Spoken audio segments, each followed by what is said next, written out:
Everyone, अगर आप भी एक न्यू मदर हैं और आपको भी ये प्रॉब्लम फेस करने को मिल रही है कि बच्चा आपकी गोदी में ही रहना चाहता है, हमेशा जैसे ही गोदी से उतरता है रोने लगता है, वापस से फिर गोदी में आता है तो चुप हो जाता है, तो आप बिल्कुल सही वीडियो देख रहे हैं। क्योंकि ये कि बहुत ही नॉर्मल कंप्लेन है जो कि हर न्यू मदर करती है। मदर इसकी वजह से थक भी जाती है, समटाइम्स वो गिल्ट भी फील करने लगती है।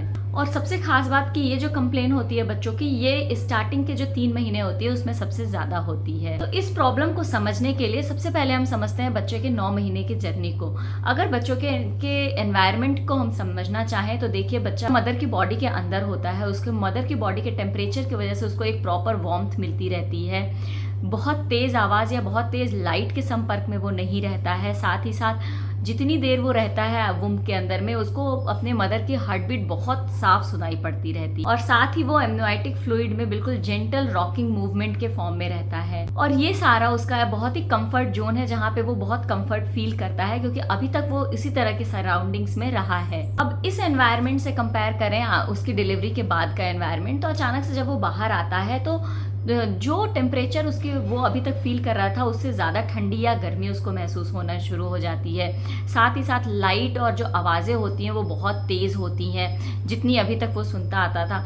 और जब वो बाहर रहता है, स्पेशली जब वो मदर से दूर रहता है, तो हार्ट बीट उसको बिल्कुल भी सुनाई नहीं पड़ती है। और जब हम उसको बिस्तर पे डाल देते हैं अकेला, तो ये उसके लिए बिल्कुल ही अनफेमिलियर एनवायरनमेंट होता है। और हमारी एक्सपेक्टेशन होती है कि बच्चा उसको 2 दिन में, 10 दिन में या 1 महीने में ही अडॉप्ट कर ले और के अकॉर्डिंग वो रहने लगे। ऐसा पॉसिबल नहीं होता है। अब जानते हैं कि ऐसा क्या होता है कि बच्चा बिल्कुल गोदी में आते ही तुरंत से शांत हो जाता है। जैसे ही हम उसको गोदी में लेते हैं, उसकी हार्ट बीट नॉर्मल हो जाती है, उसका जो ब्रीदिंग रेट होता है वो भी नॉर्मल हो जाता है। साथ ही साथ उसको हार्ट बीट सुनाई पड़ने लगती है नॉर्मली। और ये सारा एनवायरनमेंट जो होता है वो उसके लिए बिल्कुल नॉर्मल एनवायरनमेंट होता है, जिस तरीके के एनवायरनमेंट में वो पहले रहता था। और इसी वजह से बच्चा गोदी में खुद को बहुत ही सेफ फील करता है। अब बात करते हैं कि ऐसा क्या होता है कि बच्चा रोने लगता है नीचे ही रखते ही। होता ये है कि अभी बच्चे का नर्वस सिस्टम इमेच्योर होता है। जैसे ही हम उसको नीचे रखते हैं, उसके बॉडी के सिग्नल्स डिस्टर्ब हो जाते हैं। इस वजह से बच्चा खुद को काम नहीं रख पाता है और वो रोता है, आपसे एक तरीके की हेल्प मांगता है। अगर एक तरीके से देखा जाए तो बच्चा डिलीवरी के बाद में जो स्टार्टिंग उसके 3 महीने होते हैं, वो टेक्निकली तो बॉडी से बाहर आ जाता है, लेकिन इमोशनली और बायोलॉजिकली अपनी मदर के ऊपर कंप्लीटली डिपेंडेंट होता है। इसी वजह से ये जो आगे के 3 महीने होते हैं, इसको भी 4th ट्राइमेस्टर कहा जाता है। अब इस केस में एज अ मदर आपको क्या करना चाहिए? देखिए, बच्चों को अपनी गोदी में रखना कोई भी गलत चीज़ नहीं है। जो कहा जाता है कि बच्चों को गोदी की आदत पड़ जाती है, ऐसा भी कुछ नहीं होता है। बच्चों को अपने चेस्ट टू चेस्ट कनेक्शन के साथ में रखिए।